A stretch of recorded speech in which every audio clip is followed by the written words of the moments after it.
एक गांव में एक बूढ़ी माई रहती थी। माई का आगे पीछे कोई नहीं था, इसलिए बूढ़ी माई बेचारी अकेली रहती थी। एक दिन उस गांव में एक संत आए। बूढ़ी माई ने महात्मा जी का बहुत ही प्रेम पूर्वक आदर सत्कार किया। जब महात्मा जी जाने लगे तो बूढ़ी माई ने कहा, महात्मा जी, आप तो ईश्वर के परम भक्त हैं। कृपा करके मुझे ऐसा आशीर्वाद दीजिए जिससे मेरा अकेलापन दूर हो जाए। अकेले रह रह करके उब चुकी हूँ। तब उन महात्मा ने मुस्कुराते हुए अपनी झोली में से बाल गोपाल की एक मूर्ति निकाली और बुढ़िया माई को देते हुए कहा, माई ये लो आपका बालक है, इसका अपने बच्चे की तरह प्रेम पूर्वक लालन पालन करती रहना। बुढ़िया माई बड़े लाड़ प्यार से ठाकुर जी का लालन पालन करने लगी। एक दिन गांव के कुछ शरारती बच्चों ने देखा कि माई मूर्ति को अपने बच्चे की तरह लाड़ कर रही है। नटखट बच्चों को माई से हंसी मजाक करने की सूझी। उन्होंने माई से कहा, अरे मैया सुन, आज गांव में जंगल से एक भेड़िया घुस आया है जो छोटे बच्चों को उठाकर ले जाता है और मारकर खा जाता है। तू अपने लाल का ख्याल रखना, कहीं भेड़िया इसे उठाकर ना ले जाए। बुढ़िया माई ने अपने बाल गोपाल को उसी समय कुटिया में विराजमान किया और स्वयं लाठी छड़ी लेकर दरवाजे पर पहरा लगाने के लिए बैठ गई। अपने लाल को भेड़िए से बचाने के लिए बुढ़िया माई भूखी प्यासी दरवाजे पर पहरा देती रही। पहरा देते देते एक दिन बीता, फिर दूसरा, तीसरा, चौथा और पांचवा दिन बीत गया।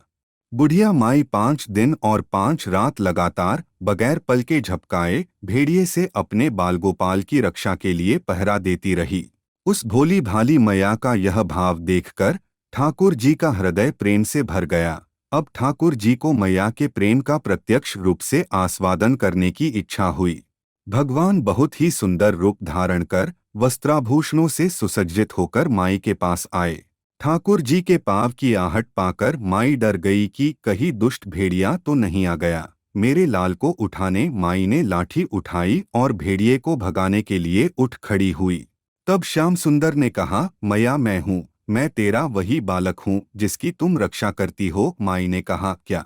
चल हट, तेरे जैसे बहुत देखे हैं, तेरे जैसे सैकड़ों अपने लाल पर न्यौछावर कर दूं, अब ऐसे मत कहियो, चल भाग जा यहाँ से। ठाकुर जी मैया के इस भाव और एकनिष्ठता को देखकर बहुत ज्यादा प्रसन्न हो गए।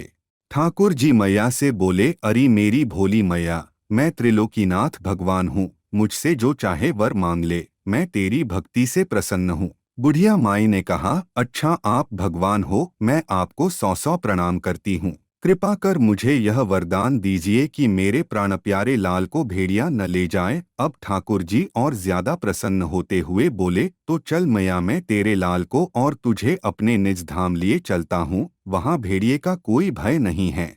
इस तरह प्रभु बुढ़िया माई को अपने निज धाम ले गए। भगवान को पाने का सबसे सरल मार्ग है भगवान को प्रेम करो, निष्काम प्रेम, जैसे बुढ़िया माई ने किया। हमें अपने अंदर बैठे ईश्वरीय अंश की काम, क्रोध, लोभ, मोह और अहंकार रूपी भेड़ियों से रक्षा करनी चाहिए। जब हम पूरी तरह से तन्मय होकर अपनी पवित्रता और शांति की रक्षा करते हैं तो एक न एक दिन ईश्वर हमें दर्शन जरूर देते हैं।